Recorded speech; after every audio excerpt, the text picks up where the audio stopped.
Hello and welcome to another Bandai Star Wars model kit. This is 1/12 scale BB-8 and R2-D2. There is also a pack with C-3PO and R2-D2. And C-3PO is normal golden arm. There's also a C-3PO with I think they released a red arm yet with BB-8, I think. And there's also a box of R2-D2 with an R5, which is ridiculous. R2-D2 is in so many boxes. With the R5 one, they could have had an R6 or something, like two other droids. Don't know why they had to have R2 again. And from what I can tell from the box and online, they seem to be the exact same R2 unit. So that's, you'd think they have different accessories, like different compartments that R2 can access. So, who knows, that's weird. Too many R2s, but I picked this one up because, hey, BB-8's pretty cute. Pretty awesome. Can't wait for the Blu-ray. Here's a side of the box. The other side here, showing off some of the features as well as photos from the movies. One would think that with this version R2 he'd be like the Force Awakens version. Maybe there's something a little bit different there, but nope. So, there's actually a survey card in there. So if you wanna do that, by all means. I don't know if you will get anything with it. Don't care. Hope you won't. Now you got 3 big bags. So you got a stage bag. Oh. Now these stages are completely flat, so which is actually a bit silly for me. Like, you just come with flat black pieces to go in those holes, which I kind of get it that they're just using the same mold not to waste anything or something, but yeah, it seems a bit silly. Just have an entire flat floor. I don't see why they couldn't do that. So you got that. Oops. You got the floor panels. You got the silver bits for BB-8 and the center, I guess. BB-8 actually is going to be a lot bigger than I was assuming him to be. We have a second bag here which contains the white pieces of plastic for R2, as well as a lot of tiny silver bits. Now, Bandai silver plastic has been quite good so far, but obviously painting this will still be good. So you can essentially see the main R2 body here already on this piece. You can see a lot of R2's head there. Yeah, I think both these pieces are all R2 stuff. So, and hey, look, extra piece of plastic. Don't need that. As well as the sticker sheet of the lot. It's already been pre-cut and stuff. Sticker sheet. Right. Next bag we have BB-8 stuff here. Yeah, all 3 bags use slightly different plastic wraps. Like some are easier to tear, some are not so easy to tear. So you got the deco sheet on from this one, and of course it's all pre-cut, of course. And you have here, you can clearly see all the orangey BB-8 stuff. You got transparent things for their stages and whatnot. And BB-8's main body and head. In here we have, let's see, blue, gold, and some dark transparent piece. I think that's for the dome of BB-8, but yeah, looks pretty good. So shouldn't take me too long to build this. And of course the instruction sheet here, them staying side by side, are painted versions of the models. We've got the paint guide here, as well as labeling of the different tools coming out of R2's hands. I'm pretty sure these are interchangeable. We get BB-8's thumb? Yes, we do. BB-8's lighter thumb. It's so cute and awesome. Unless one side of the sheet is painted in black and white. There you got the parts. Briefly saw the parts list on this page. And yeah, the rest of it's pretty good. So, both droids are done. Let's take a look at R2-D2 first. And there are good things and bad things about this, but I'm just going to say this right now. The bad things about this has made this the worst of the Star Wars model kits that Bandai has released so far that I've reviewed out of all the sort of action figures, sort of scaled line. And why is that? Now, the good news first is that he comes with a lot of accessories that you can see right there in the corner. First of all, you got all these compartments on R2's body that can actually open up. So you got these flaps right there for when it does open up. You can open up the sides and stuff.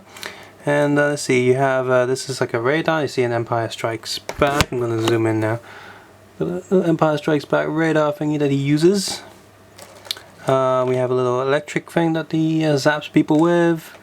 He's got the little saw which does not actually rotate.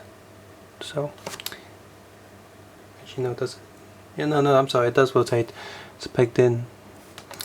We have a clamp arm thingy that he uses to grab the torch from Yoda.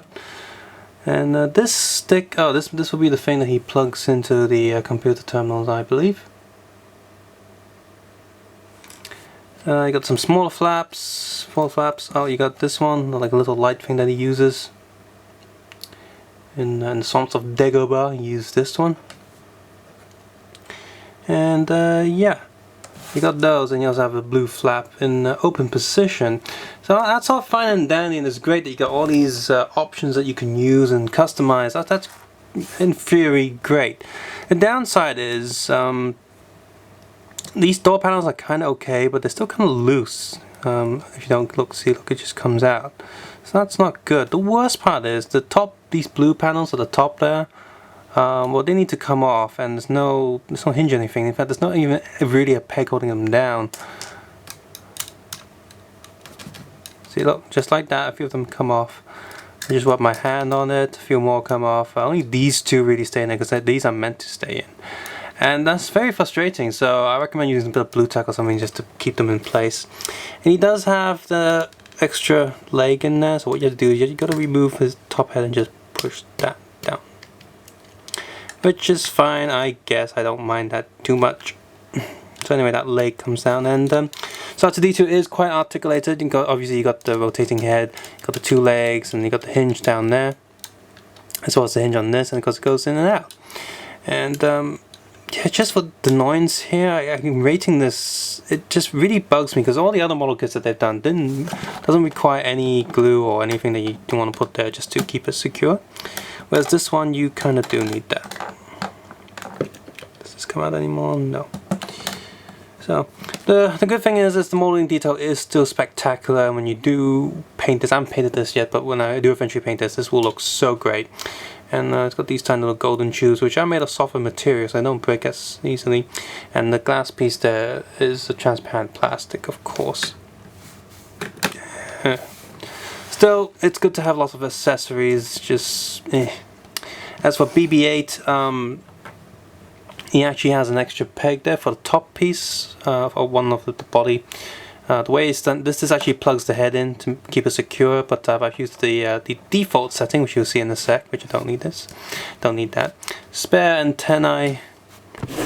Just zoom in. We got what seems, I'm not sure what that is, but he uses that. You of course have the thumbs up torch, which is awesome. That's cool. And it again, a little hinge thing in a slightly different position that he uses. And you got some extra panel pieces to put in there when it's opened. And there's some sort of signal thing. As for BB-8 himself, they've actually done a pretty smart thing to capture how he moves. What it is I'm going to take this ball out, and the head's actually on this transparent hinge. You got a little base there, like a round base, so the ball doesn't fall out. This is a whole ball piece that you can actually pull out a few of these panels to put the accessories in. And the head is, I don't know why this piece falls out. I don't even know why this head's attached to this panel, which is on a little peg, so this can rotate this way. And let me just plug this stand back in.